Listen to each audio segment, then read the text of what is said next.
Di antara jutaan sinyal yang melayang di udara malam itu, ada satu pesan yang tersesat, lalu diam-diam mengubah garis hidup dua manusia dari dua dunia, yang bahkan tidak pernah seharusnya bersentuhan. Sebuah notifikasi bergetar di ponsel mahal seorang pria kaya raya, muncul dari nomor asing milik seorang gadis miskin yang sedang menahan tangis di ujung doanya sendiri. Pesan itu seharusnya mudah saja dihapus, dianggap salah sambung, gangguan, atau sekadar spam yang tidak penting. Namun, entah mengapa, ada sesuatu yang berbeda dalam rangkaian kata yang sederhana itu. Seperti ada kekuatan halus yang menyelinap lewat layar, menghangatkan ruang yang selama ini dingin, dan membuat hati seorang lelaki yang biasanya kebal pada emosi tiba-tiba goyah. Malam itu, langit Jakarta menumpahkan hujan deras, seolah kota besar pun ikut menangis, ikut menanggung kesedihan yang tidak terlihat. Ribuan jarum air menghujam aspal dan atap seng, menciptakan orkestra alam yang gaduh. Tapi di dalamnya ada sunyi yang begitu dalam bagi orang tertentu. Di sebuah sudut kota yang jauh dari gemerlap gedung pencakar langit, di sebuah gang sempit yang hanya cukup dilewati satu motor, seorang gadis bernama Laila duduk di tepi dipan kayu di kamar kontrakannya yang kecil. Ukurannya hanya sekitar 3 kali 4 meter. Dinding batako yang dicat kapur putih mulai mengelupas di beberapa bagian. Jendela kaca nakoburam bergetar kecil ketika angin mengetuknya. Tapi, Laila merawat ruangan itu seperti merawat sebuah istana. Ia menyusunnya dengan cinta, dengan kesabaran, dengan rasa syukur yang tidak pernah habis meski hidup sering terasa berat. Laila baru saja pulang dari berjualan. Tubuhnya mungil, lelah, masih sedikit menggigil, meski ia sudah berganti pakaian tidur yang hangat dan bersih. Aroma tanah basah merayap masuk, bercampur dengan sisa wangi melati yang tadi sore ia rangkai. Di atas meja kecil di sudut ruangan, masih ada beberapa ikat bunga sedap, malam, dan 2 kotak kue basah yang tidak habis terjual. Hujan turun terlalu awal dan terlalu lama hari itu membuat orang-orang enggan berhenti di lapaknya. Tapi di wajah Laila tidak ada ledakan marah, tidak ada sumpah serapah, tidak ada dendam pada nasib. Wajahnya tetap tenang, teduh seperti permukaan danau di pagi hari. Ia sudah lama berteman dengan ketidakpastian, seolah hidup mengajarinya bahwa mengeluh tidak akan membuat hujan berhenti. Pandangan Laila lalu jatuh pada kalender dinding yang menggantung miring di dekat lemari plastik. Ada satu tanggal yang dilingkari spidol merah. Hari itu tepat 3 tahun ayahnya pergi untuk selamanya.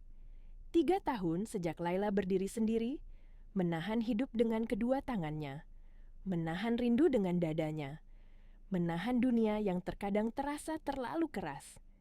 Ia menarik napas panjang, uap hangat, keluar dari mulutnya. Ada rasa sesak yang pelan-pelan naik, menekan tenggorokannya, dan memaksa mata beningnya berkaca-kaca. Tangan Laila bergerak perlahan, meraih sebuah bingkai foto tua di samping bantal. Dalam foto itu, seorang pria parubaya dengan senyum lebar dan gigi gingsul memeluk seorang gadis kecil berkepang dua. Itu ayahnya. Itu Laila kecil. Ayah yang selalu mengajarkan satu hal yang tidak pernah dilupakan Laila, bahwa kaya bukan soal seberapa banyak uang di bank, tapi seberapa lapang dada menerima takdir Allah, seberapa kuat hati tetap bersyukur ketika hidup tidak sesuai rencana. Laila menatap foto itu lama, seolah menatap pintu pulang yang sudah tertutup. Lalu ia berbisik lirih, hampir tenggelam oleh suara guntur di kejauhan. Ayah, Laila rindu. Rindu itu datang seperti gelombang pasang, tiba-tiba menghantam dada. Biasanya Laila kuat. Biasanya ia bisa tersenyum menghadapi kerasnya jalanan ibu kota. Tapi, malam itu, dingin hujan, lelah setelah berjalan berkilo-kilometer, dan kenangan tentang ayah membuat pertahanannya runtuh. Air mata bening menetes, membasahi pipinya yang tirus, lalu jatuh ke ujung bibirnya yang gemetar. Laila meraih ponsel pintarnya. Ponsel keluaran lama, layarnya retak di pojok kanan atas, responnya lambat. Tapi, benda itu sangat berharga karena di dalamnya tersimpan sisa-sisa kenangan digital tentang ayahnya. Jemarinya gemetar saat membuka aplikasi pesan berwarna hijau, lalu menggulir layar mencari satu ruang obrolan yang tersimpan dengan nama Ayah. Laila tahu nomor itu sudah lama tidak aktif. Operator pasti sudah mendaur ulang atau mematikannya selamanya. Tapi bagi Laila, ruang obrolan itu seperti tempat suci, tempat paling aman untuk mengadu tanpa takut dihakimi.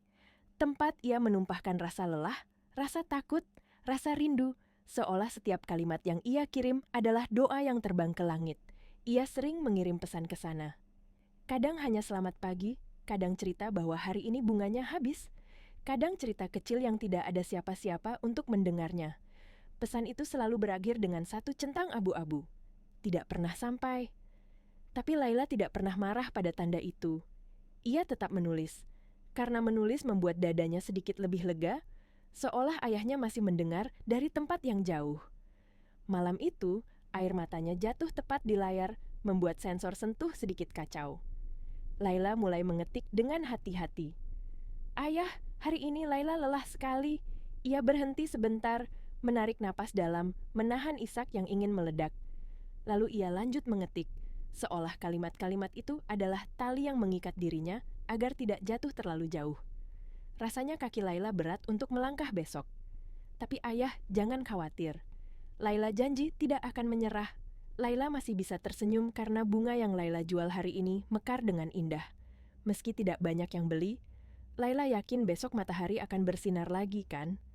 Ya, semoga ayah bahagia di sana. Laila sayang ayah. Laila menekan tombol kirim. Namun, karena matanya buram, layar basah, dan jemarinya tadi tanpa sadar menyentuh satu digit angka yang salah saat memilih tujuan, pesan itu tidak terkirim ke nomor lama ayahnya yang sudah mati. Pesan itu melesat ke udara, menembus jaringan sinyal tak kasat mata, menembus hujan, menembus jarak, mencari tuan baru, yang bahkan tidak pernah Laila bayangkan. Di belahan kota lain, di kawasan elit dengan penjagaan ketat, berdiri gedung apartemen mewah yang puncaknya seolah menyentuh awan.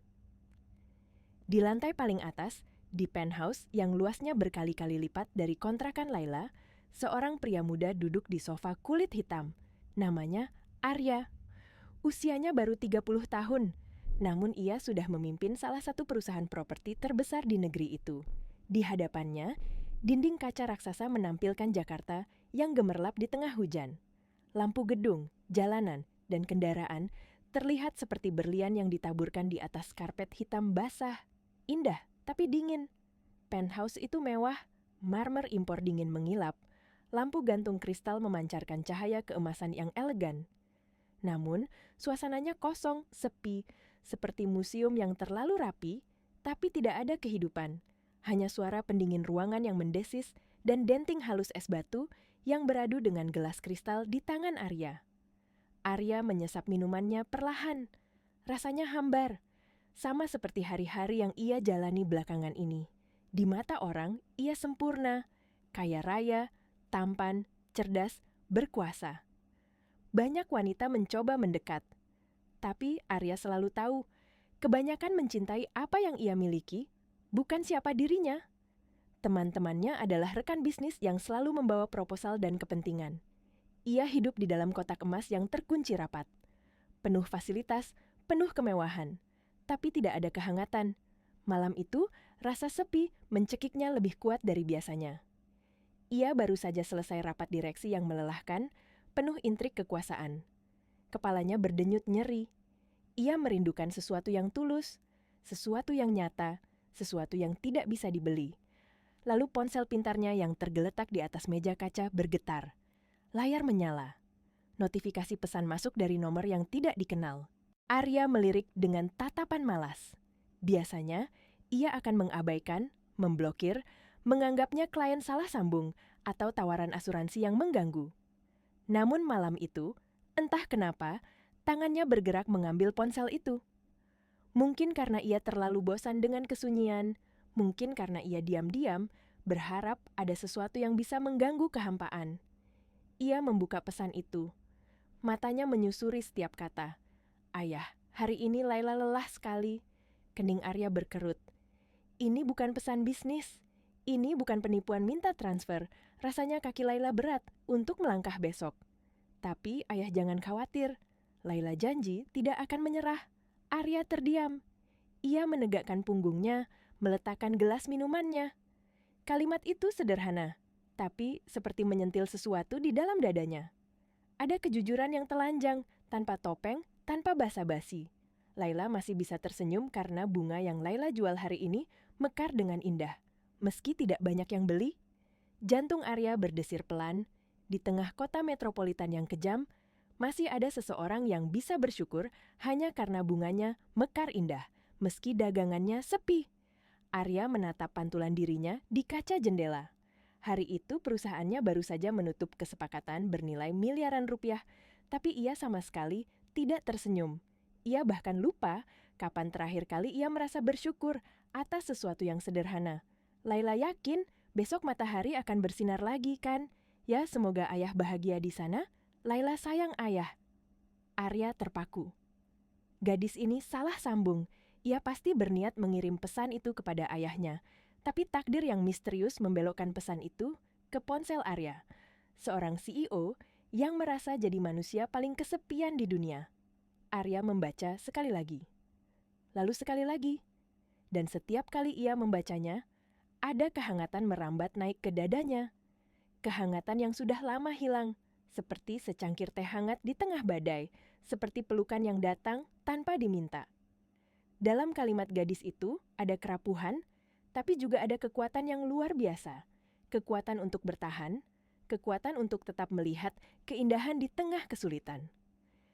Tanpa sadar, sudut bibir Arya terangkat sedikit. Senyum tipis yang tulus, bukan senyum formal yang biasa ia pakai di depan kolega. Ia memejamkan mata sejenak, membayangkan gadis itu. Apakah ia sedang menangis saat mengetik? Di mana ia tinggal? Apakah ia baik saja sendirian? Rasa empati tumbuh perlahan, menggeser rasa sepi yang tadi mendominasi. Di sisi lain kota, di kontrakan sempitnya, Laila sudah meletakkan ponsel di bawah bantal, menghapus air mata, lalu mencoba tidur. Ia tidak tahu pesannya sampai. Ia tidak tahu curahan hatinya dibaca oleh seseorang dari dunia yang sangat berbeda. Ia hanya berharap esok hujan reda dan ia bisa kembali berjuang. Sementara itu, Arya menatap layar ponselnya yang masih menyala redup. Ia bimbang. Haruskah ia mengabaikan? Itu pilihan paling logis. Tapi hati kecilnya menolak. Ada sesuatu yang menahan jarinya, seolah ada suara yang berkata, "Jangan biarkan gadis itu merasa doanya jatuh ke ruang hampa. Gadis itu butuh didengar. Gadis itu butuh tahu. Bahkan orang asing pun bisa peduli." Arya mulai mengetik balasan. Jari-jari yang biasanya menulis perintah tegas dan keputusan strategis, malam itu bergerak pelan, merangkai kata-kata lembut. Ia menghapus beberapa kali, mencari diksi yang tepat agar tidak menakuti gadis itu. Ia tidak ingin Laila tahu ia salah kirim ke orang asing yang kaya raya. Ia hanya ingin menjadi suara yang menenangkan. Ayahmu pasti sangat bangga memiliki putri sekuat kamu. Teruslah tersenyum Laila, karena senyummu dan bungamu mungkin adalah hal terindah yang ada di dunia ini. Tidurlah yang nyenyak. Esok matahari pasti akan menyapamu. Arya menatap pesan itu lama, lalu akhirnya menekan tombol kirim. Di bawah bantal Laila, ponsel tua itu bergetar pelan, mengeluarkan bunyi notifikasi yang lemah. Laila yang hampir terlelap tersentak kaget. Matanya terbuka lebar, jantungnya berdegup kencang. Siapa yang mengirim pesan malam-malam begini? Dengan tangan gemetar, ia merogoh bawah bantal, mengambil ponselnya. Cahaya layar menyilaukan mata sembabnya di gelap kamar. Notifikasi itu dari nomor yang tadi ia kirimi pesan. Napas Laila tertahan. Bagaimana mungkin nomor ayah membalas? Laila membuka pesan itu dengan ragu dan takut. Begitu ia membaca deretan kalimat yang muncul, air matanya kembali tumpah. Bukan karena sedih, tapi karena haru yang menggelegak. Kata-kata itu lembut, menenangkan, seolah ayahnya benar-benar berbicara dari surga, memeluknya dari jauh. "Terima kasih," bisik Laila di kegelapan kamar. Ia memeluk ponsel itu erat-erat di dadanya, seperti memeluk keajaiban kecil yang tiba-tiba hadir saat ia hampir tenggelam. Ia tidak tahu siapa yang membalas, tapi malam itu ia merasa tidak lagi sendirian di dunia yang luas ini. Dan di malam yang sama, dua manusia yang dipisahkan jurang status sosial terhubung oleh satu benang takdir bernama ketulusan. Hujan masih turun deras di luar, tapi di dalam hati mereka, sebuah kehangatan baru saja mulai tumbuh. Sebuah awal yang diam-diam akan mengubah hidup mereka selamanya. Pagi datang pelan, seperti seseorang yang menyingkap tirai dengan hati-hati agar tidak mengejutkan siapapun. Sisa hujan semalam masih menempel di jendela kaca nako yang buram, lalu menetes satu persatu jatuh ke tanah di luar kontrakan kecil itu. Udara terasa segar, tapi dinginnya masih tinggal di sela-sela dinding yang lembab. Laila terbangun karena ada setetes air jatuh tepat di wajahnya, membuatnya mengerjap beberapa kali, lalu duduk perlahan dengan rambut sedikit berantakan dan mata yang masih sembab. Biasanya, hal pertama yang muncul di benaknya adalah daftar beban hidup yang harus ia pikul hari ini. Tapi, pagi itu berbeda. Pagi itu, yang pertama kali ia cari adalah ponsel tua di bawah bantalnya. Jemarinya meraba cepat, menemukan benda hangat yang semalam ia peluk erat. Lalu ia menyalakan layar dengan jantung berdebar seperti anak kecil yang takut kehilangan keajaiban. Pesan itu masih ada di sana. Kalimat-kalimat lembut yang semalam membuatnya merasa dipeluk oleh langit. Laila membaca ulang sekali lagi, lalu sekali lagi. Ada hangat yang menyebar di dadanya, tapi bersamaan dengan itu, logikanya mulai kembali bekerja. Ia terdiam, menelan ludah, menatap nomor pengirim yang terasa asing. Ayahnya sudah tiada. Nomor lama itu seharusnya sudah tidak mungkin hidup lagi, dan kalaupun hidup, tak mungkin ayahnya membalas seperti itu. Laila menutup mulutnya pelan, seakan baru sadar bahwa semalam ia telah menumpahkan semua rasa rapuhnya kepada seseorang yang bukan ayahnya, seseorang yang entah siapa. Rasa malu dan takut datang bersamaan, menekan dadanya. Bagaimana jika orang itu terganggu? Bagaimana jika orang itu marah? Bagaimana jika orang itu justru orang jahat yang memanfaatkan kelemahannya?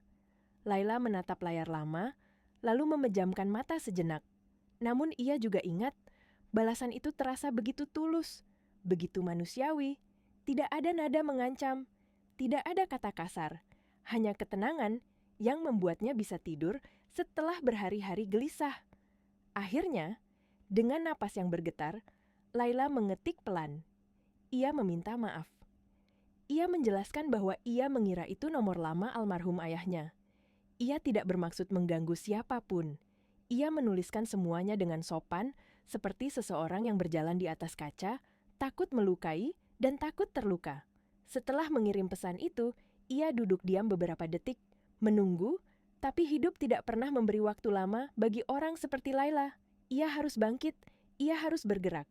Karena dunia tidak menunggu air mata siapapun. Laila segera bersiap. Ia menggulung rambutnya rapi, mengenakan pakaian sederhana yang bersih, lalu mengangkat keranjang bunga, dan melangkah keluar kontrakan. Jalanan masih basah, gang sempit masih berbau tanah dan hujan. Tapi di mata Laila itu, semua seperti tanda bahwa hari baru benar dimulai. Ia menuju pasar bunga Rawabilong untuk mengambil stok. Pasar itu ramai, becek, penuh suara tawar-menawar, penuh warna dari kelopak-kelopak segar yang baru datang subuh tadi. Di tengah keramaian itu, Laila tetap tampak seperti dirinya, lembut, tenang, dan selalu punya senyum kecil yang tidak dibuat-buat. Di saat yang sama, jauh di atas sana, Arya berdiri di balik dinding kaca penthouse-nya. Ia mengenakan kemeja rapi, memegang cangkir kopi, menatap Jakarta yang mulai sibuk dari ketinggian. Mobil-mobil di jalan tol terlihat kecil, seperti mainan. Dari atas sini, hidup orang lain tampak sederhana, tapi Arya tahu itu hanya ilusi.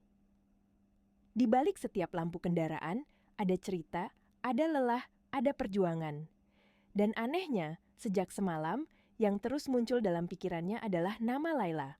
Bukan laporan keuangan, bukan proyek miliaran, bukan wajah-wajah penuh topeng di ruang rapat.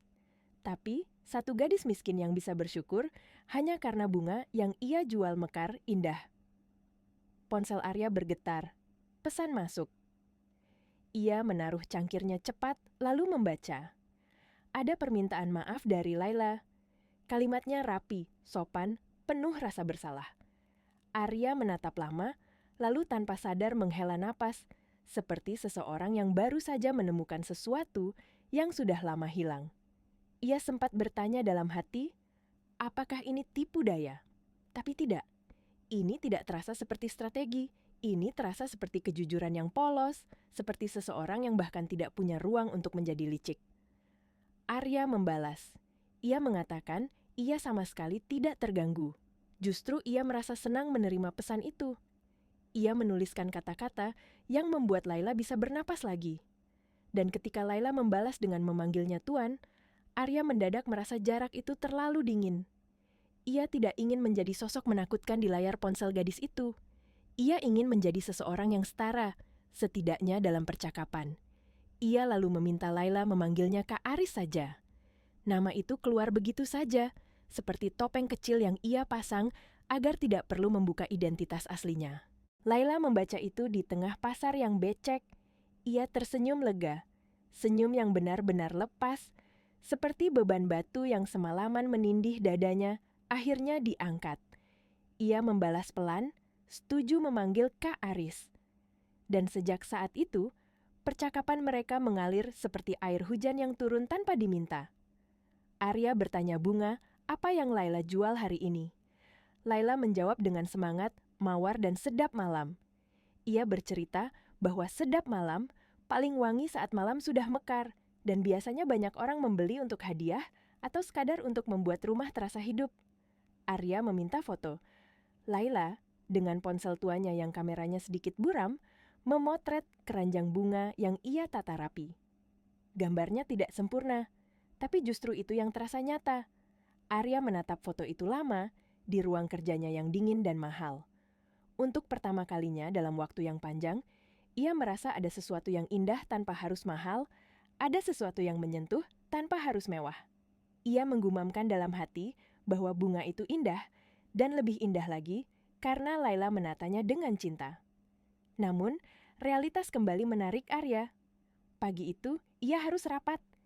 Ia harus mengenakan wajah datar dan tegas, memasuki ruang ber-AC yang penuh angka, penuh ambisi, penuh orang-orang yang bicara dengan senyum tapi menyimpan niat. Ia mengirim pesan pamit pada Laila, mengatakan ia harus kembali bekerja dan nanti mereka sambung lagi. Laila membalas dengan cara yang paling Laila, mengingatkannya untuk tetap tersenyum agar rezeki lancar seperti air hujan. Kalimat sederhana, tapi membuat Arya tersenyum kecil, seolah ada seseorang yang peduli pada dirinya tanpa syarat. Siang harinya, di sela kesibukan, Laila mengirim pesan lagi, menanyakan apakah Kak Aris sudah makan. Ia bercerita, ia baru saja makan nasi uduk di pinggir jalan. Ia juga bercerita tentang seorang ibu yang membeli bunga darinya sambil menangis karena suaminya sakit. Lalu, Laila menambahkan 1 tangkai bunga bonus agar ibu itu sedikit lebih kuat.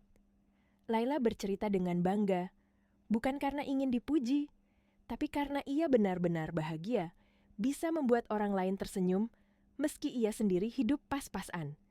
Arya membaca itu ketika ia sedang berada di dalam mobil mewahnya, terjebak macet, ditemani sopir pribadi.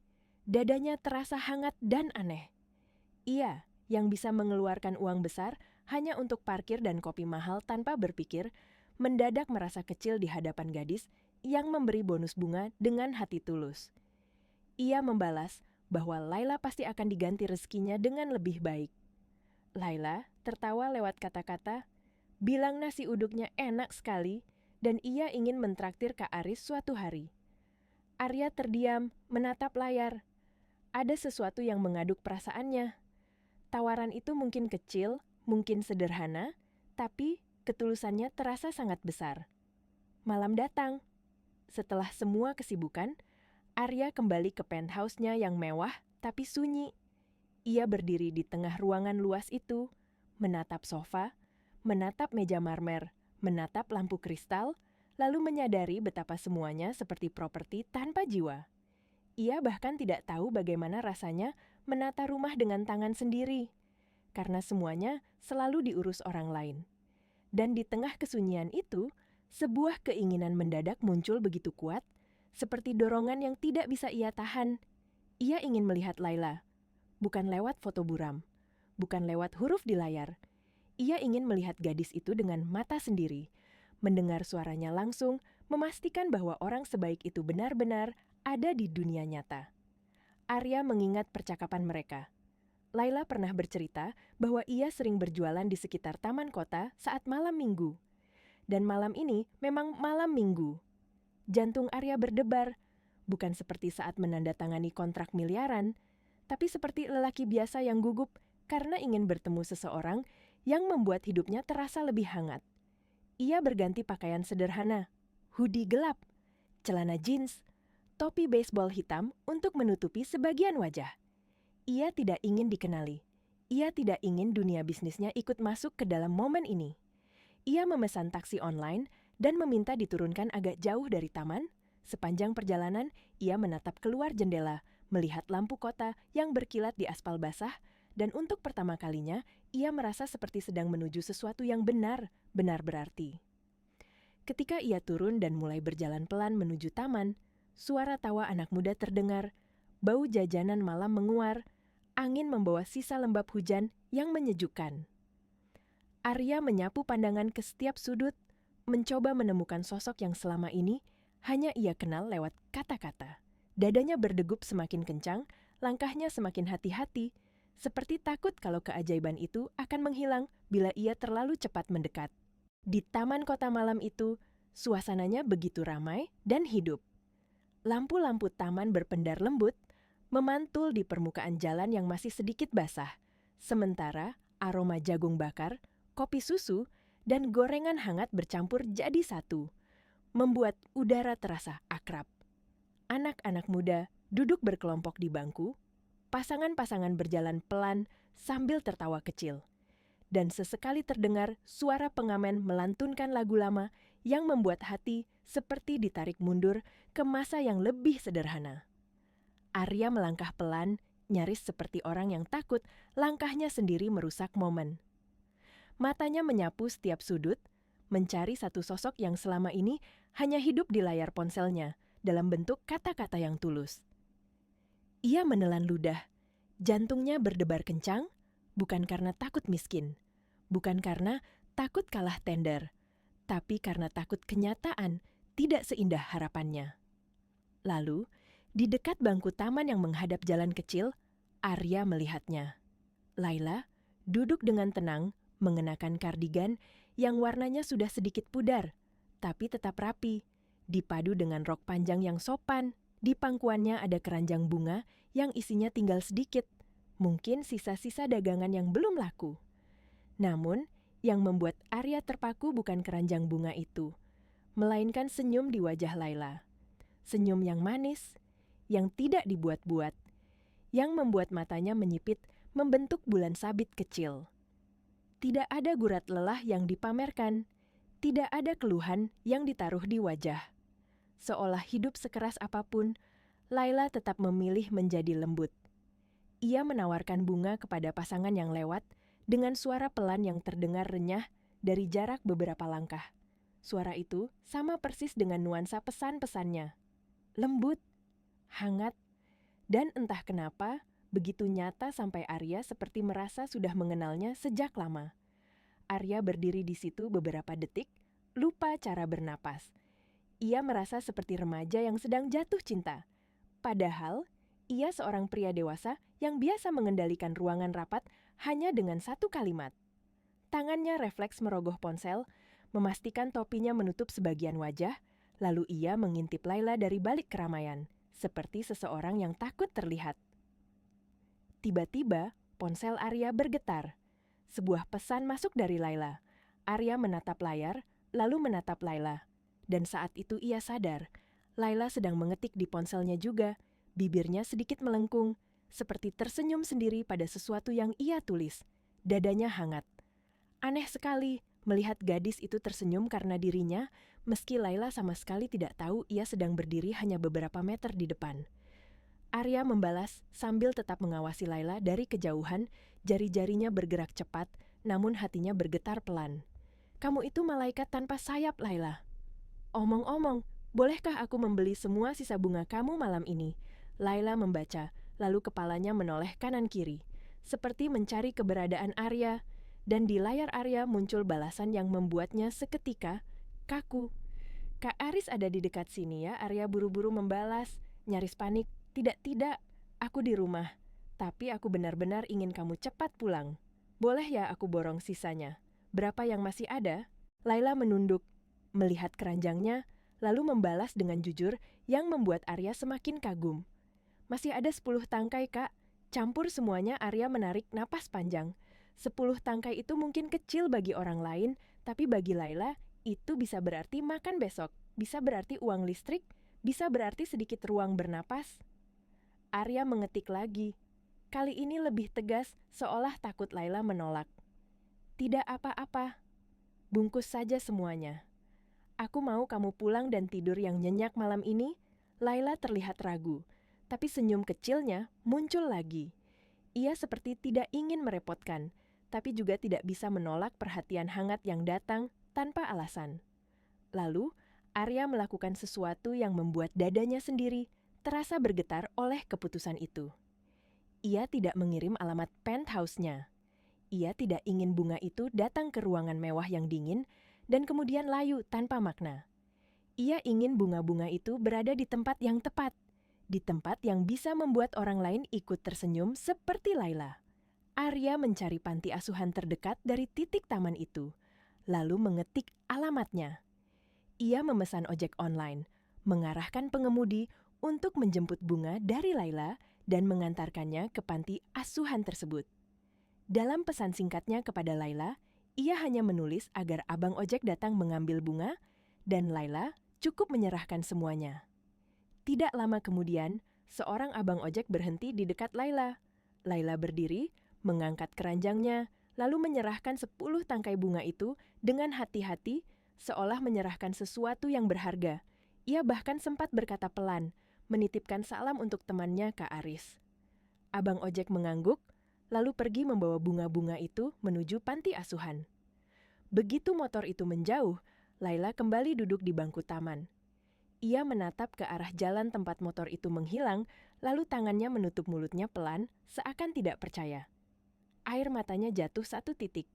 Bukan karena sedih, tapi karena bahagia yang datang tiba-tiba, bahagia yang jarang sekali ia rasakan tanpa harus menukar tenaga dan sakit hati. Di balik sebuah pohon tidak jauh dari sana, Arya berdiri diam, menahan napas, menahan rasa yang memenuhi dadanya. Ia melihat Laila menangis kecil, lalu menyeka pipinya cepat-cepat, lalu tersenyum lagi. Dan anehnya, Arya merasa lebih bahagia malam itu dibanding saat ia memenangkan tender proyek gedung pencakar langit. Karena malam itu, untuk pertama kalinya, kekayaannya tidak hanya menjadi angka, tapi menjadi sesuatu yang punya makna. Arya tidak mendekat. Ia tidak muncul. Ia tidak ingin merusak keajaiban itu dengan identitas dan dunia yang terlalu berat. Ia hanya menjaga dari kejauhan, seperti bayangan yang diam-diam memastikan Laila baik-baik saja.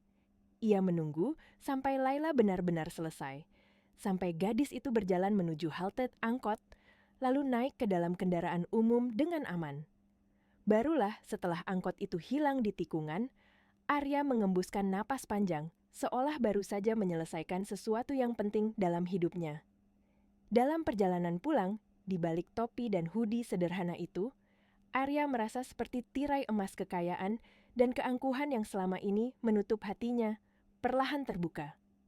Angin perubahan mulai masuk, membawa serta aroma bunga, aroma ketulusan, aroma sesuatu yang tidak bisa dibeli dengan uang. Dan waktu bergerak cepat. Hampir sebulan berlalu sejak insiden salah sambung itu terjadi. Sejak malam di taman itu, sejak 10 tangkai bunga dikirim ke panti asuhan tanpa nama pengirim. Di layar ponsel Laila dan Arya, riwayat percakapan mereka menjadi semakin panjang, seperti jalan kecil yang terus disiram hingga tumbuh menjadi taman. Mereka tidak pernah menelepon, tidak pernah bertukar suara. Tapi, kedekatan hati mereka justru terasa melampaui batas fisik. Bagi Laila, sosok Kak Aris sudah menjadi bagian yang tidak tergantikan. Laila tidak pernah bertanya siapa sebenarnya Aris. Ia hanya tahu, Aris adalah pendengar paling setia, tempat paling aman untuk menumpahkan lelah tanpa takut ditertawakan. Setiap pagi, sebelum ia berangkat mengambil bunga, Laila selalu menyempatkan diri mengirim pesan. Selamat pagi Kak Aris, langit hari ini biru sekali. Semoga hari Kak Aris juga seindah itu. Sementara bagi Arya, meski ia memiliki segalanya, ia tetap sering merasa kosong. Berita bisnis, grafik saham, tepuk tangan para investor, semuanya tidak mampu mengisi ruang sunyi di dalam dadanya. Namun, setiap kali notifikasi dari Laila masuk, senyum Arya muncul tanpa ia sadari. Dan perubahan itu mulai terlihat. Halus tapi nyata. Para staf di kantor perlahan sadar, bos mereka yang dulu dingin dan sulit ditebak, kini kadang tersenyum sendiri menatap ponsel, kadang lebih sabar, kadang terlihat seperti manusia yang baru belajar bernapas lagi. Malam-malam setelah itu, Laila dan Kak Aris seperti punya rutinitas yang aneh tapi menenangkan. Laila akan bercerita tentang hal-hal kecil yang sering orang anggap sepele, tapi bagi dirinya terasa besar. Tentang kucing jalanan yang ia beri nama Mueza, yang selalu menunggu di dekat kontrakan dan akan mengeong keras setiap kali mendengar langkah kakinya. Tentang ibu tetangga yang sakit pinggang tapi tetap memaksa mencuci baju sendiri. Tentang hujan yang bocor di sudut atap, lalu Laila menaruh ember dan menertawakannya, seolah itu sekadar lelucon ringan, padahal setiap tetes air itu mengingatkan bahwa hidupnya masih rapuh. Arya selalu membaca, selalu membalas, dan setiap kata dari Laila perlahan menggeser sesuatu di dalam dirinya. Dulu, Arya memandang dunia seperti peta kekuasaan, titik-titik yang harus ditaklukkan, angka-angka yang harus dimenangkan. Sekarang, ia mulai melihat dunia dari cara Laila memandangnya, sebagai tempat di mana ketulusan bisa jadi obat, dan kesederhanaan bisa jadi rumah. Yang membuat Arya semakin gelisah adalah satu kenyataan yang tidak bisa ia hindari. Semakin ia dekat dengan Laila, semakin ia merasa bersalah. Laila tidak pernah menyembunyikan apapun. Laila bercerita tentang utang almarhum ayahnya yang masih tersisa di koperasi desa. Tentang mimpi kecilnya membeli kursi roda baru untuk ibunya suatu hari nanti. Karena kursi roda bekas yang mereka pakai sering macet. Tentang anak-anak kecil di dekat kontrakan yang sering tidak punya buku tulis, lalu Laila menyisihkan sedikit uang untuk membelikan 1-2 buku tipis. Dan setiap kali Laila bercerita dengan mata yang berbinar, Arya merasa seperti orang yang berdiri di depan cermin dan melihat kebohongannya sendiri menempel di wajah. Karena Arya tahu, ia juga melakukan sesuatu diam-diam. Sejak malam ia pertama kali benar melihat Laila dari dekat, Arya mulai mengatur agar bunga Laila selalu laku. Kadang ia menyuruh stafnya membeli beberapa ikat bunga tanpa menyebut alasan. Kadang ia mengirim orang lain berpura-pura jadi pembeli. Ia tahu itu seperti menipu nasib, seperti memelintir keadaan, tapi ia tidak tahan melihat Laila pulang dengan keranjang masih penuh dan langkah yang makin berat. Ia ingin membantu, tapi ia juga takut jika Laila tahu siapa dirinya, Laila akan merasa sedang dipermainkan. Laila bisa saja terluka, Laila bisa saja pergi. Suatu malam, setelah jam kerja yang panjang, Arya duduk sendirian di kantornya.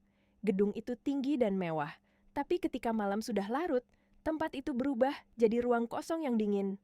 Lampu-lampu kota di luar jendela terlihat indah, tapi tidak ada yang bisa menenangkan gelisah di dadanya.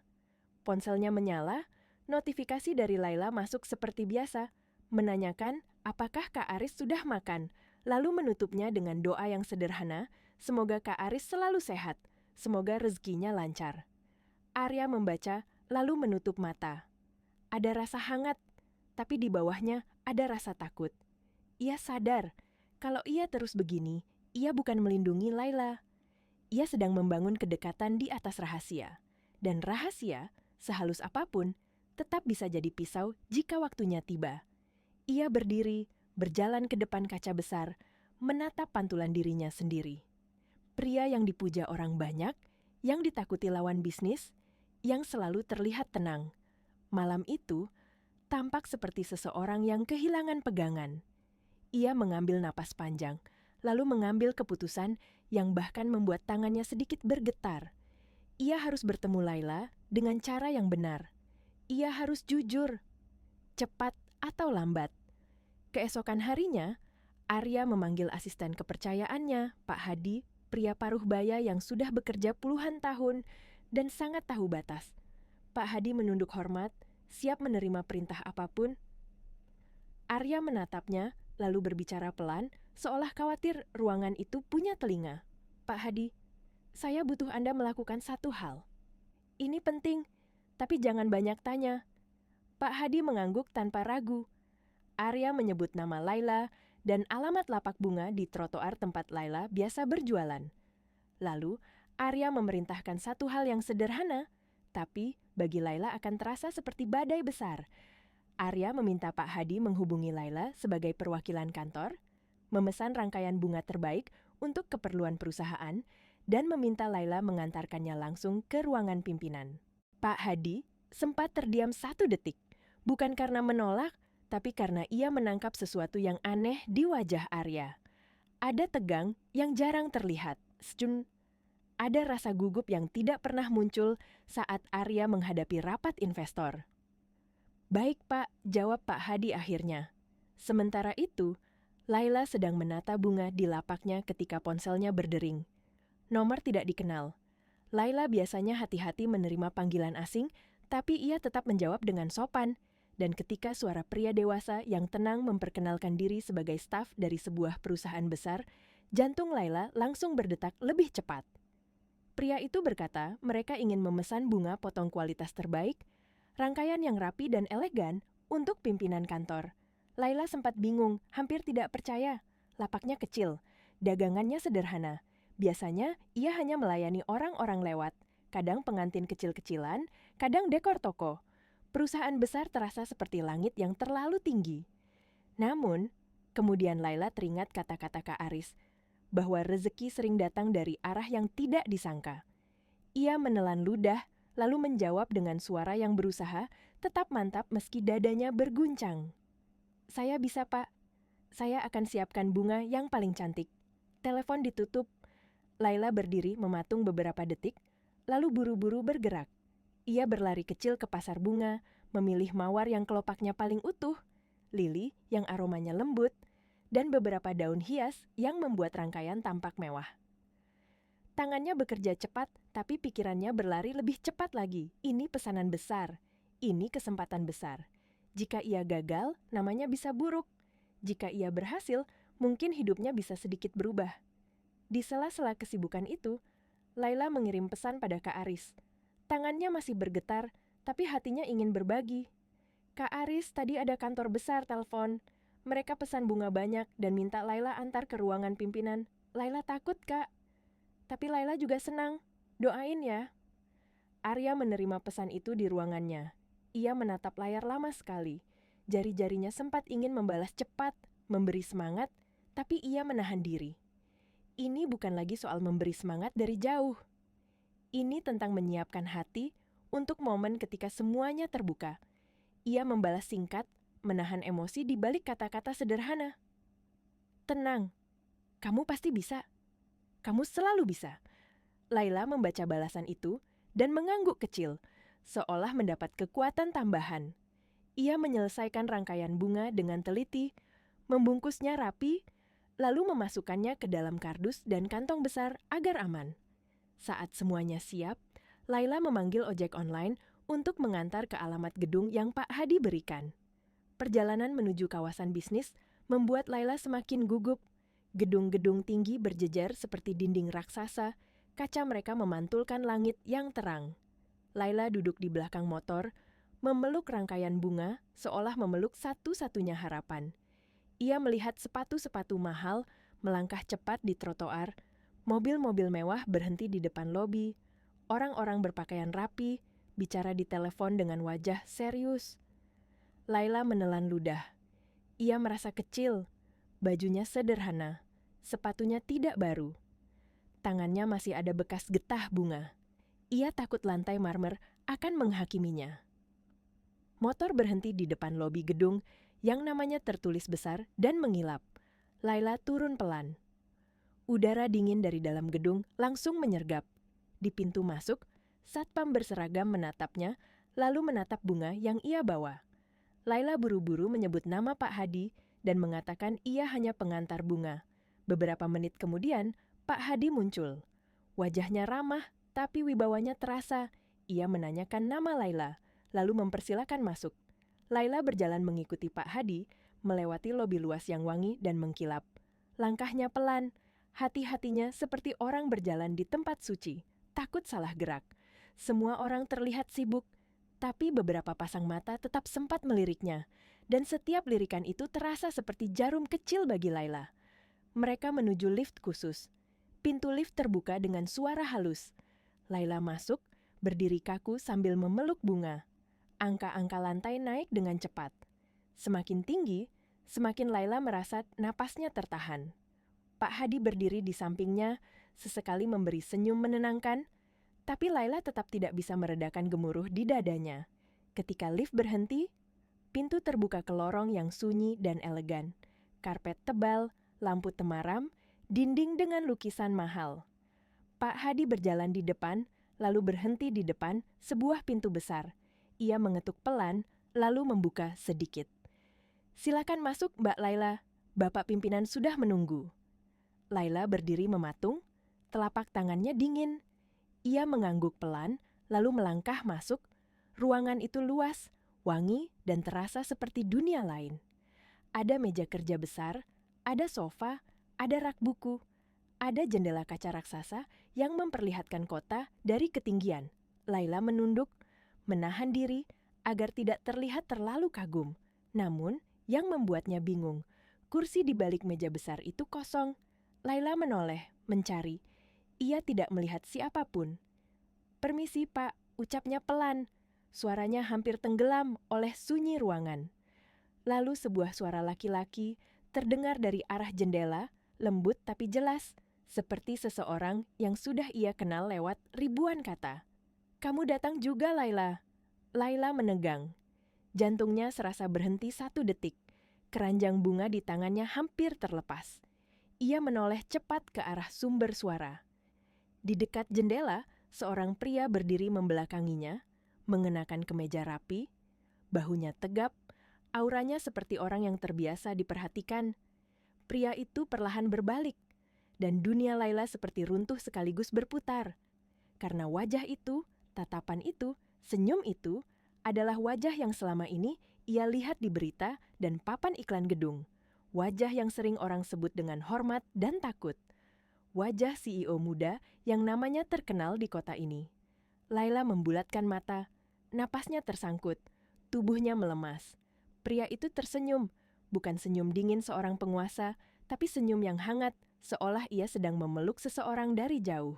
"Laila," ucapnya pelan, "aku Arya, dan aku juga Kak Aris." Laila berdiri kaku seperti patung, seolah ruangan itu tiba-tiba kehilangan udara. Jantungnya berdegup begitu keras, sampai ia merasa bunyinya akan terdengar oleh seluruh gedung. Tangannya yang memegang rangkaian bunga mulai gemetar, dan di dalam kepala, semua percakapan, semua pesan, semua malam ketika ia merasa diselamatkan, berputar seperti pusaran yang membingungkan. Kak Aris itu Arya. Arya itu Kak Aris. Nama yang selama ini terdengar hangat di layar ponselnya. Ternyata milik pria yang hidup di atas langit yang tidak pernah ia sangka bisa ia sentuh. Pria yang wajahnya terpampang di berita bisnis, yang dianggap dingin dan tak tersentuh. Dan kini, pria itu berdiri di depannya, begitu dekat, memandangnya dengan mata yang lembut, seperti seseorang yang membawa rahasia yang sudah terlalu lama ia simpan. Laila menelan ludah. Bibirnya terbuka, tapi suaranya tertahan di tenggorokan, seperti ada gumpalan besar yang menutup semuanya. Ia menatap pria itu lama, lalu menunduk cepat, seolah rasa malu tiba-tiba membakar wajahnya. Aku salah tempat ya, Pak," ucapnya pelan, hampir seperti bisikan. Maaf, Laila cuma nganter bunga. Suaranya bergetar, bukan karena takut pada kekuasaan, tapi karena merasa bodoh, merasa telanjang, merasa semua air mata yang pernah ia tumpahkan, semua doa yang ia kirim, ternyata jatuh ke tangan seorang asing yang jauh di atasnya. Ia tidak tahu harus merasa bersyukur atau merasa dipermainkan. Arya melangkah mendekat dengan hati-hati, seolah takut membuat Laila semakin mundur. Wajahnya menahan banyak emosi, seperti seseorang yang sudah berlatih tegar di depan dunia, tapi sekarang harus belajar jujur di depan satu orang. Laila, jangan begitu. Kamu tidak salah tempat. Aku memang yang minta kamu datang, katanya lembut. Laila mengangkat kepala, matanya sudah berkaca-kaca. Ada luka kecil yang mulai tumbuh dari rasa kecewa yang belum sempat ia pahami. Kenapa, Pak? Suaranya pecah. Kenapa harus bohong? Kenapa harus pura-pura jadi orang lain? Arya terdiam beberapa detik. Nafasnya panjang. Ia menatap Laila seolah sedang menatap sesuatu yang sangat berharga. Sesuatu yang tidak ingin ia pecahkan. Aku tidak berniat bohong untuk menyakitimu. Aku cuma tidak tahu cara mendekat tanpa membuat kamu takut. Aku tidak tahu cara bicara sebagai Arya CEO itu. Tanpa membuat kamu merasa kita dari dua dunia yang tidak boleh bersentuhan, katanya pelan. Waktu kamu kirim pesan itu, aku cuma orang kesepian yang kebetulan membaca doa seorang anak untuk ayahnya. Dan untuk pertama kalinya, aku merasa ada yang benar tulus di hidupku. Laila memejamkan mata sejenak. Kata-kata itu terdengar indah, tapi hatinya sudah telanjur tercubit. Ia ingat bagaimana ia mengirim pesan pada ayah dan merasa dipeluk. Ia ingat betapa rapuh dirinya saat itu, dan sekarang semua itu berubah bentuk menjadi rasa malu yang menyesakkan. Jadi semua ini cuma hiburan buat Bapak. Ya, ucap Laila pelan, tapi tajam. Bapak bosan, lalu main chat sama orang miskin kayak saya. Arya tersentak, seolah ditampar tanpa tangan. Matanya melebar, lalu perlahan turun seperti memikul beban. Tidak, demi apapun, tidak Laila. Kalau kamu tahu, setiap pesan kamu itu bikin aku berubah. Kamu tidak pernah minta apa-apa, tapi kamu memberi aku sesuatu yang bahkan uangku tidak bisa beli. Kamu memberi aku rasa manusia, katanya lirih. Laila menggigit bibirnya. Air mata menumpuk, tapi ia menahannya keras-keras. Ia tidak ingin menangis di depan pria seperti ini. Ia tidak ingin terlihat lemah di tempat semewah ini. Ia ingin tetap punya harga diri meski bajunya sederhana. Kalau Bapak benar-benar peduli, kenapa Bapak tidak jujur dari awal? Tanya Laila. Kenapa harus sembunyi? Kenapa harus membuat saya merasa dekat? Padahal saya tidak tahu siapa Bapak. Arya menghela napas, menunduk sebentar, lalu menatap Laila lagi. Karena aku takut kamu akan pergi saat tahu aku siapa. Aku takut kamu akan membenciku sebelum kamu mengenal hatiku. Dan aku juga takut kalau kamu tahu aku punya segalanya, kamu akan mulai merasa harus jadi orang lain agar pantas bicara denganku. Padahal kamu, Laila, kamu sudah cukup dengan dirimu sendiri. Kalimat itu seharusnya membuat Laila hangat, tapi yang muncul justru rasa sakit yang aneh, karena benar. Begitu ia tahu Arya adalah CEO, dadanya langsung terasa sempit. Ia merasa kotor dengan sepatu murahnya, merasa salah dengan tangannya yang masih berbau bunga. Dunia yang tadi terasa aman, tiba-tiba berubah jadi ruang yang penuh penilaian. Laila menatap rangkaian bunga di tangannya. Bunga-bunga itu cantik sekali, paling cantik yang pernah ia rangkai. Ia datang ke sini membawa harapan, tapi sekarang harapan itu seperti berubah menjadi beban. Maaf Pak, Laila harus pergi, katanya cepat. Ia berbalik, langkahnya tergesa. Arya langsung maju setengah langkah. Laila, tunggu, katanya, suaranya menahan. Tolong, jangan pergi seperti ini. Tapi Laila sudah berjalan menuju pintu, tangannya menyentuh gagang pintu, lalu berhenti sejenak, seolah hatinya masih bertarung. Ia tidak ingin menyakiti Arya, tapi ia juga tidak sanggup tinggal lebih lama dalam perasaan dipermainkan. Aku bukan siapa-siapa, Pak, ucapnya tanpa menoleh. Saya cuma penjual bunga. Saya cuma gadis yang salah kirim chat. Jangan bikin saya merasa lebih kecil dari yang sudah saya rasakan. Arya mendekat lagi, kali ini tidak menahan diri. Suaranya lebih tegas, seperti ada sesuatu yang ia pertaruhkan. Aku yang seharusnya merasa kecil di depan kamu, karena kamu bisa baik tanpa punya apa-apa, sedangkan aku punya segalanya, tapi hidupku kosong. Kamu bilang kamu takut, Laila. Aku juga takut, tapi kalau kita lari sekarang, kita akan kehilangan sesuatu yang mungkin tidak akan datang dua kali. Laila menutup mata. Air matanya jatuh juga akhirnya. Satu tetes, lalu cepat ia ska. Ia menoleh sedikit, menatap Arya dengan mata merah, tapi penuh keteguhan. Kalau Bapak mau membantu saya, bantu dengan cara yang tidak membuat saya kehilangan harga diri. Katanya pelan. Jangan kasih saya uang. Jangan beli semua bunga, saya diam-diam. Jangan buat saya jadi kasihan di mata Bapak. Arya terdiam. Kalimat itu seperti garis batas yang jelas. Dan untuk pertama kalinya, Arya benar-benar melihat siapa Laila. Bukan gadis miskin yang perlu diselamatkan, tapi wanita kuat yang menjaga martabatnya seperti menjaga nyawa. Aku mengerti, katanya lirih. Aku minta maaf. Sunyi menggantung di antara mereka. Sunyi yang berat, tapi jujur. Laila menarik napas panjang, lalu mengangkat rangkaian bunga itu sedikit, seolah ingin menuntaskan urusan tanpa drama. Ini bunganya, Pak. Saya sudah buat yang terbaik, katanya. Arya tidak langsung mengambilnya. Ia menatap rangkaian itu, lalu menatap Laila. Ada kerinduan yang tidak bisa ia sembunyikan, tapi ia juga tahu ia tidak boleh memaksa. Aku akan bayar sesuai harga yang kamu tentukan. Dan, kalau kamu mengizinkan, aku ingin tetap bicara denganmu. Bukan sebagai CEO, bukan sebagai orang kaya, tapi sebagai Arya, sebagai Aris, sebagai seseorang yang ingin belajar jadi lebih baik, katanya pelan, nyaris memohon, tanpa terlihat memohon. Laila menatap Arya lama. Matanya bergetar, tapi wajahnya tetap tegar. Ia seperti sedang menimbang sesuatu yang jauh lebih besar daripada uang atau bunga. Ia menimbang kepercayaan. Sebelum Laila sempat menjawab, pintu ruangan itu terbuka sedikit. Pak Hadi mengintip dengan wajah cemas, lalu buru-buru menutup lagi saat melihat suasana tegang. Namun momen kecil itu cukup membuat Laila sadar bahwa di luar sana ada banyak mata, banyak telinga. Dan jika berita CEO Arya bertemu penjual bunga menyebar, hidup Laila bisa berubah jadi bahan omongan. Ia bisa dihancurkan oleh orang-orang yang suka merendahkan. Laila menelan ludah, lalu mengangguk sangat pelan. Saya butuh waktu, katanya. Dan kalimat itu, meski singkat, membuat Arya seperti menemukan napasnya kembali. Ia tidak mendapatkan jawaban manis, tapi ia mendapatkan celah, sebuah celah untuk memperbaiki. Laila melangkah keluar ruangan dengan dada masih bergetar.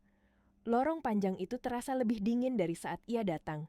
Tapi anehnya, di balik rasa sakit dan malu, ada sesuatu yang belum mati. Ada rasa penasaran yang tidak ia akui. Ada bayangan hangat dari Kak Aris yang masih melekat di hatinya. Sementara di dalam ruangan, Arya berdiri diam menatap pintu yang tertutup. Ia tahu ini baru awal dari badai yang lebih besar. Karena begitu Laila keluar dari gedung ini, dunia Arya yang penuh intrik akan mulai mencium sesuatu, dan orang-orang di sekelilingnya, terutama mereka yang selama ini ingin menjatuhkannya, tidak akan diam jika mereka tahu ada titik lemah bernama Laila. Dan tepat saat Arya mengambil ponselnya, notifikasi lain masuk, bukan dari Laila, tapi dari seseorang di kantor, sebuah pesan singkat yang membuat wajah Arya langsung mengeras. Pak, ada yang lihat Mbak itu masuk lift VIP. Beberapa orang sudah mulai tanya-tanya. Arya menutup mata. Ia tahu, permainan baru saja dimulai. Laila masih berdiri dekat pintu, dadanya naik turun, seolah ia baru saja berlari jauh, padahal yang ia lakukan hanya menahan rasa malu dan gemetar di dalam ruangan mewah itu. Kata-katanya barusan masih menggantung di udara. Aku butuh waktu, dan Arya tidak mengejarnya dengan paksaan. Ia hanya menatap Laila dengan mata yang penuh penyesalan, seperti seseorang yang akhirnya sadar bahwa ketulusan pun bisa melukai kalau dibungkus rahasia. Arya menarik napas panjang, lalu menundukkan kepala sedikit, bukan sebagai CEO yang memberi perintah, tapi sebagai lelaki yang meminta kesempatan. Ia berkata pelan bahwa ia akan menunggu selama Laila perlu. Ia tidak akan memaksa Laila percaya sekarang juga. Tapi ia memohon satu hal agar Laila tidak menghapus semua momen yang pernah membuatnya kuat. Ia tidak ingin Laila menganggap semua itu permainan. Ia mengakui, ia salah karena tidak jujur sejak awal. Namun ia juga bersumpah, setiap kata yang ia tulis sebagai Aris datang dari hati yang sama persis, hati Arya yang nyata. Laila menggigit bibirnya, matanya panas, tapi ia tetap menahan diri agar tidak menangis berlebihan. Ada dua suara di dalam dirinya yang saling bertabrakan. Satu suara ingin lari jauh, karena kenyataan ini terlalu besar, terlalu tinggi. Tapi satu suara lain mengingatkan bagaimana ia bisa tertidur tenang setelah sekian lama, hanya karena satu pesan lembut dari seseorang yang ia sangka ayahnya.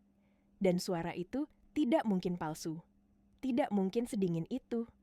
Arya melangkah pelan mendekat, tidak melewati batas, hanya cukup dekat agar suaranya terdengar jelas seperti bisikan. Aku tidak ingin jadi hantu di ponselmu lagi, Laila. Aku ingin jadi Arya yang nyata. Aku ingin menemanimu makan nasi uduk seperti yang kamu ceritakan. Aku ingin membantumu merawat Mueza, si kucing kecil yang selalu menunggumu itu.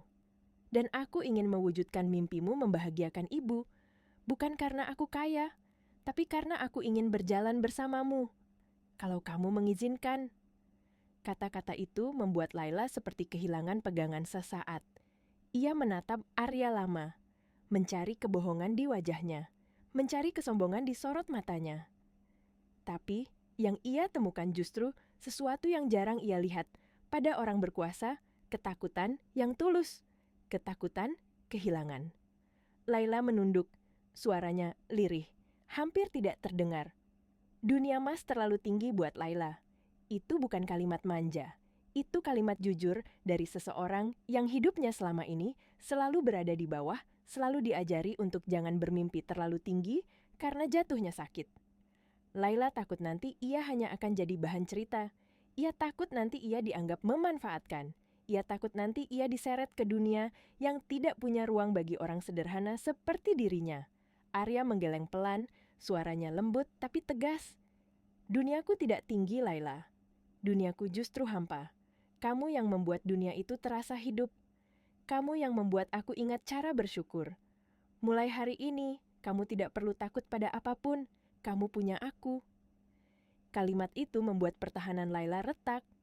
Matanya berkaca-kaca, dadanya sesak, dan tanpa sadar tangannya yang kecil bergerak pelan, meletakkan jemarinya di atas telapak tangan Arya. Sentuhan itu sederhana, tapi hangatnya seperti menjalar sampai ke tulang. Seperti penanda bahwa di antara jarak kaya dan miskin, ada satu hal yang bisa menyatukan manusia, ketulusan. Laila menatap mata Arya, dan untuk pertama kalinya, ia tidak melihat CEO di sana. Ia melihat seorang lelaki yang juga pernah merasa sendirian di tengah keramaian. Dan entah kenapa, rasa malu yang tadi mencekiknya mulai berubah jadi rasa haru yang menekan tenggorokan. Terima kasih, Mas Arya, ucap Laila pelan, tulus. Terima kasih sudah menemukan Laila. Kalimat itu membuat Arya terdiam. Ia seperti menahan sesuatu di dada, lalu melepaskannya perlahan dalam bentuk senyum yang hangat. Laila sendiri juga tidak kuat menahan emosi. Ia tiba-tiba teringat ayahnya, teringat pesan salah sambung itu, teringat malam ketika ia menangis sendirian di kamar sempitnya. Laila mulai bercerita tentang almarhum ayahnya, tentang hari-hari ketika ia masih punya tempat pulang, tentang kalimat ayahnya yang selalu berkata bahwa hati yang bersyukur adalah kekayaan yang tidak akan pernah habis. Dan ketika Laila menyebut nama ayahnya, tangisnya pecah lagi. Kali ini lebih deras, seperti hujan yang akhirnya menemukan jalan keluar. Arya tidak diam seperti orang asing. Ia mendekat dengan sopan, merengkuh bahu Laila pelan, memberi ruang bagi Laila untuk menangis tanpa merasa kecil. Laila tidak pernah membayangkan dirinya akan menangis di kantor mewah, dipeluk seorang pria yang selama ini hanya ia lihat di berita. Tapi tubuhnya memilih percaya karena pelukan itu tidak menuntut apapun. Pelukan itu hanya menenangkan. Ayahmu pasti tersenyum di sana, Laila, bisik Arya. Dan setelah Laila sedikit tenang, Arya melakukan sesuatu yang membuat Laila kembali terkejut. Ia tidak membiarkannya pulang sendirian naik angkutan umum. Ia menggandeng tangan Laila keluar dari ruangannya. Langkah mereka menyusuri lorong kantor yang elegan. Laila sempat menunduk, takut ada tatapan sinis, takut ada bisik-bisik yang menusuk. Tapi anehnya, suasana terasa berbeda. Orang-orang yang berpapasan mendadak menahan diri. Tidak ada yang berani melontarkan komentar, karena di wajah Arya, untuk pertama kalinya, ada kebahagiaan yang begitu jelas, dan aura itu seperti menutup mulut siapapun yang berniat merendahkan. Di lobi, Pak Hadi sudah menunggu, sigap seperti biasa. Arya menoleh padanya. "Tolong siapkan mobil, kita antar Laila pulang, dan satu lagi, urus pemeriksaan kesehatan ibunya. Kalau ada pengobatan yang dibutuhkan, semuanya tanggung jawab saya pribadi." Laila menatap Arya dengan mata membulat, napasnya tercekat. "Mas, Laila tidak bisa, itu terlalu..." Arya mengangkat tangan pelan, menahan Laila agar tidak melanjutkan kalimat penolakan yang biasa keluar dari orang yang takut merepotkan. "Aku tidak sedang membeli harga dirimu, Laila. Aku hanya melakukan apa yang seharusnya dilakukan seorang laki kalau dia peduli. Izinkan aku menjaga ibumu seperti kamu menjaga ibumu selama ini." Laila menelan ludah. Rasanya seperti mimpi yang terlalu indah sampai ia takut terbangun. Ia akhirnya mengangguk pelan, bukan karena ingin mengemis, tapi karena ia tahu ibunya adalah alasan ia bertahan hidup. Dan jika ada jalan untuk membuat ibunya lebih sehat, ia tidak boleh menutupnya hanya karena rasa gengsi. Perjalanan pulang sore itu terasa sunyi, tapi hangat. Laila duduk di kursi mobil yang empuk, tangannya memegang ujung tas kecilnya, seolah takut semuanya akan menghilang kalau ia lengah. Arya duduk tidak jauh, sesekali menatapnya dengan senyum yang tenang, seperti ingin memastikan Laila baik-baik saja.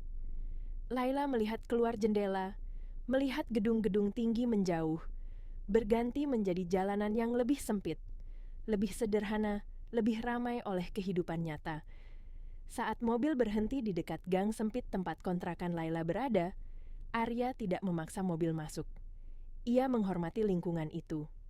Ia turun, berjalan bersama Laila, melewati gang kecil, melewati warung, melewati anak-anak yang bermain, melewati tetangga yang menatap dengan rasa penasaran.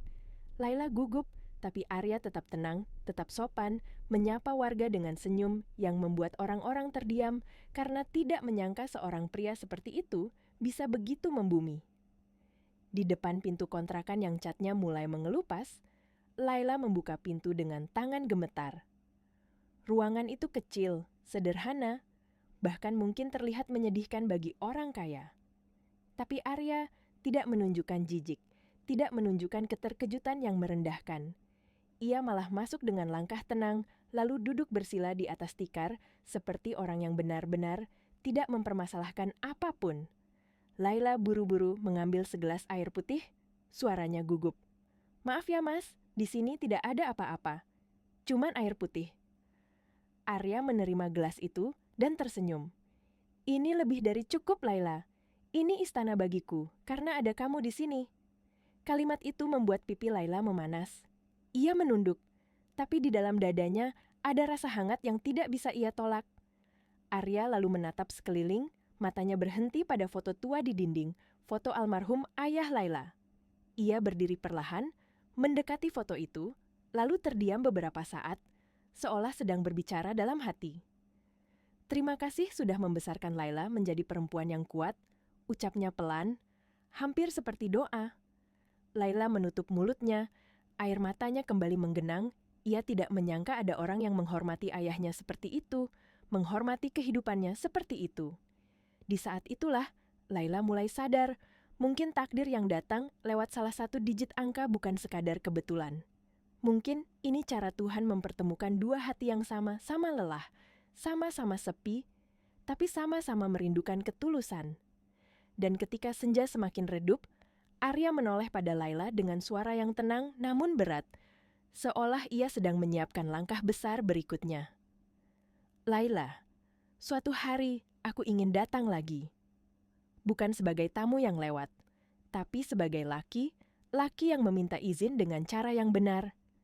Kata-kata itu membuat jantung Laila berdebar. Ia tidak menjawab, tapi sorot matanya berubah. Ada takut, ada haru, ada sesuatu yang mulai tumbuh diam-diam. Malam turun perlahan di gang sempit itu, membawa aroma masakan sederhana dari dapur tetangga dan suara televisi yang saling tumpang tindih. Lampu kuning kecil di depan kontrakan Laila menyala redup, cukup untuk menerangi wajah dua orang yang duduk berhadapan dengan jarak yang kini terasa jauh lebih dekat dari sebelumnya.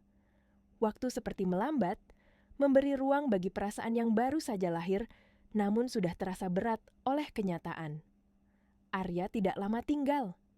Ia tahu, terlalu lama akan membuat Laila semakin canggung dan ia tidak ingin kehadirannya berubah jadi beban. Ia berdiri, merapikan kemejanya, lalu menatap Laila dengan senyum tenang yang penuh niat baik. "Aku pulang dulu. Terima kasih sudah menerimaku di duniamu," katanya pelan. Laila mengangguk, tangannya mengepal kecil di depan perut, seperti menahan sesuatu yang ingin ia ucapkan tapi belum berani. Ia mengantar Arya sampai depan gang. Saat mobil Arya perlahan menjauh, Laila berdiri diam cukup lama, menatap lampu belakang yang semakin kecil hingga akhirnya menghilang. Baru setelah itu, ia menghembuskan napas panjang, seolah baru sadar bahwa hari ini hidupnya benar-benar berubah. Di dalam kontrakan, Laila duduk di tepi dipan, memeluk lututnya. Ponselnya tergeletak di samping, layar mati, tapi rasanya masih hangat. Ia memejamkan mata, mencoba mencerna semuanya. Kak Aris adalah Arya. Pria yang mendengarkan keluh kesahnya adalah CEO besar. Pria yang mengirim doa padanya adalah orang yang hidup di dunia yang selama ini hanya ia lihat dari jauh. Perasaan di dadanya bercampur aduk, antara bahagia, takut, dan rasa tidak pantas yang masih menempel kuat. Di sisi lain kota, Arya duduk di kursi belakang mobilnya, menatap keluar jendela dengan pikiran yang tidak kalah kacau. Lampu kota berkelebat, tapi yang ia lihat hanyalah wajah Laila yang menahan air mata dengan harga diri yang begitu kokoh. Selama ini, Arya selalu dikelilingi orang-orang yang mudah tergoda oleh fasilitas dan nama besarnya. Tapi Laila berbeda. Ia tidak meminta apapun, bahkan ketika Arya ingin memberi, Laila tetap menjaga jarak agar martabatnya tidak tergadai. Dan justru itulah yang membuat Arya semakin yakin ia tidak salah memilih untuk jujur, meski kejujuran itu datang terlambat. Namun Arya juga tahu, kejujuran saja tidak cukup. Dunia tempat ia hidup penuh intrik, penuh mata yang mengawasi, penuh orang yang menunggu celah untuk menjatuhkannya. Dan Laila, dengan segala kesederhanaannya, bisa menjadi sasaran empuk jika ia tidak berhati-hati. Kekhawatiran itu terbukti lebih cepat dari yang ia duga. Keesokan harinya, Laila kembali berjualan seperti biasa. Ia mencoba menjalani hari senormal mungkin, meski pikirannya terus melayang pada kejadian kemarin. Namun, sejak pagi, ada sesuatu yang terasa berbeda. Beberapa orang yang lewat memandangnya lebih lama. Ada bisik-bisik kecil yang tertangkap telinganya, meski tidak jelas arahnya. Laila mencoba mengabaikan, fokus menata bunga, fokus tersenyum pada pembeli. Hingga seorang wanita berhenti di depan lapaknya. Wanita itu berpakaian rapi, rambutnya disanggul sempurna, tas mahal menggantung di lengannya. Tatapannya tajam, mengukur, bukan seperti pembeli bunga biasa. Laila menegakkan tubuhnya, mencoba tetap sopan. "Silakan Bu, mau cari bunga apa?" tanya Laila lembut. Wanita itu tidak langsung menjawab. Ia menatap Laila dari ujung kepala sampai kaki, lalu tersenyum tipis yang terasa dingin. "Kamu Laila, ya," katanya pelan. Jantung Laila berdegup lebih cepat. Ia mengangguk. "Saya dengar kamu dekat dengan Pak Arya, CEO itu," lanjut wanita itu. Suaranya datar, tapi setiap katanya terasa seperti jarum. Laila tercekat. Tangannya refleks menggenggam ujung keranjang bunga.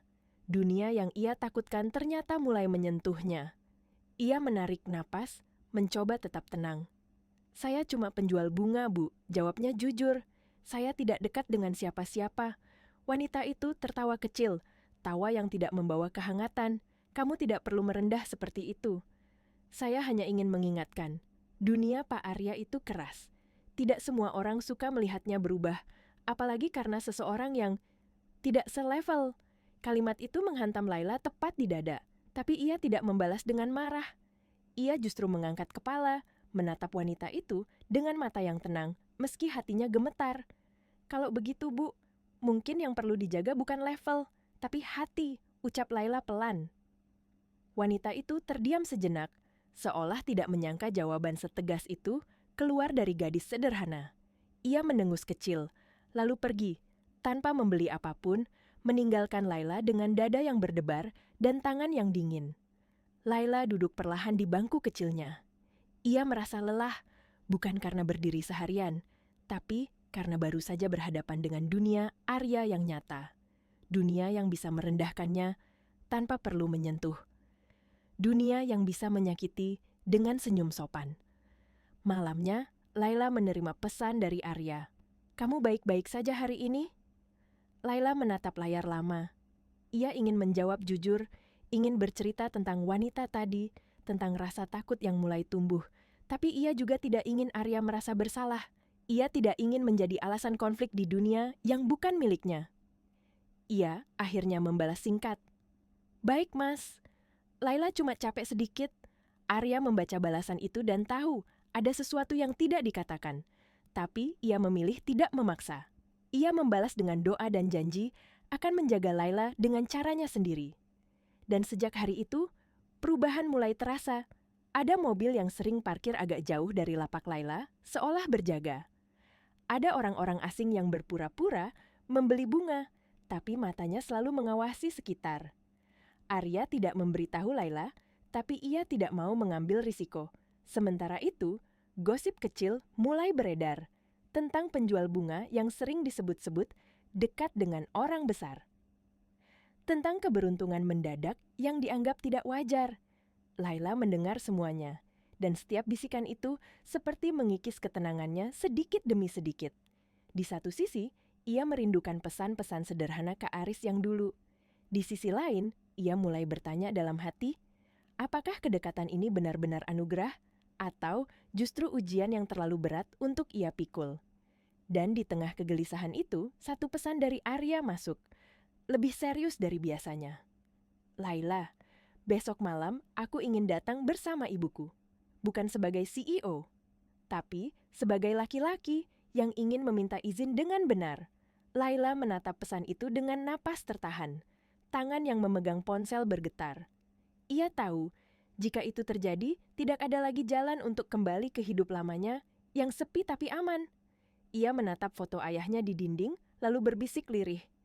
"Ayah, apa Laila cukup kuat?" Malam itu terasa lebih panjang dari biasanya.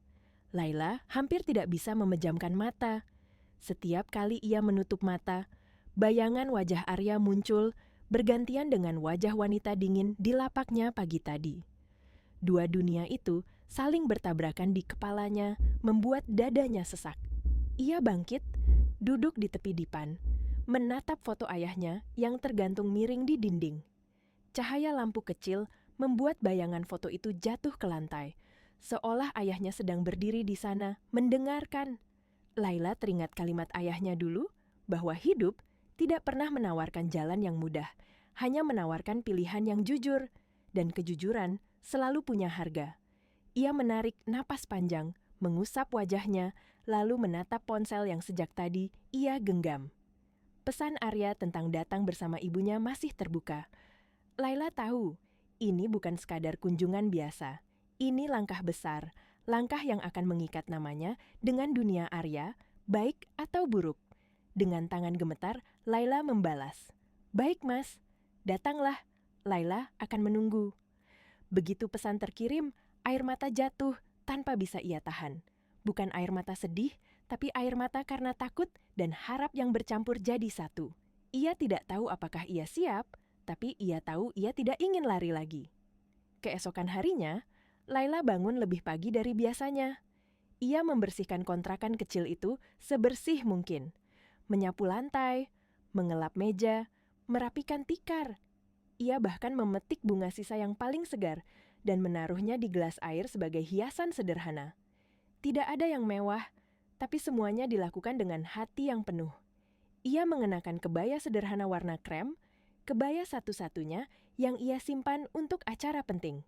Rambutnya disanggul rapi. Wajahnya polos, tanpa rias berlebihan. Ia ingin terlihat seperti dirinya sendiri.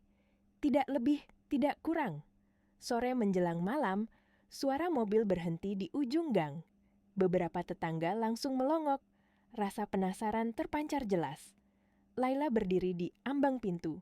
Jantungnya berdetak seperti janderang perang. Dari dalam mobil, Arya turun lebih dulu. Ia tidak mengenakan setelan mahal, hanya kemeja sederhana dan celana gelap. Wajahnya tegang, tapi matanya penuh tekad.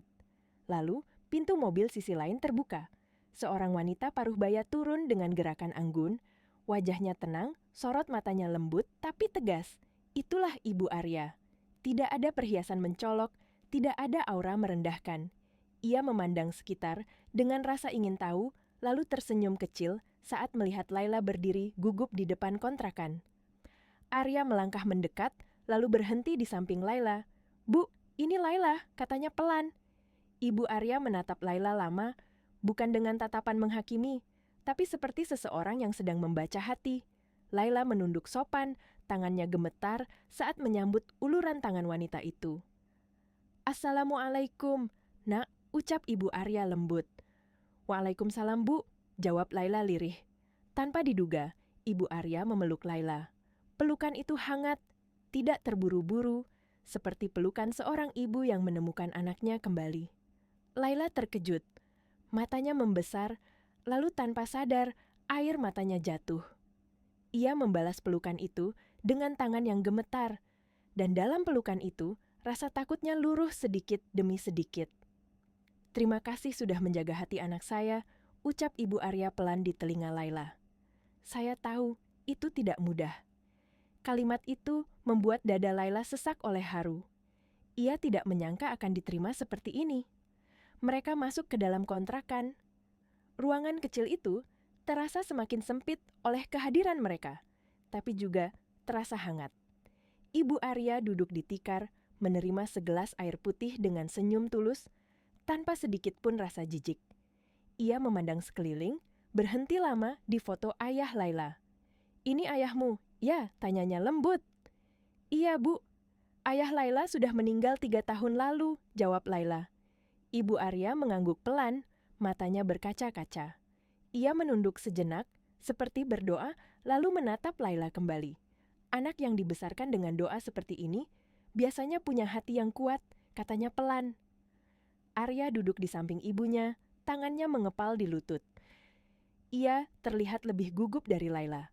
Lalu ia berdiri, menarik napas panjang, dan menatap Laila dengan mata yang jujur. "Laila, hari ini aku datang bukan untuk menjanjikan kemewahan.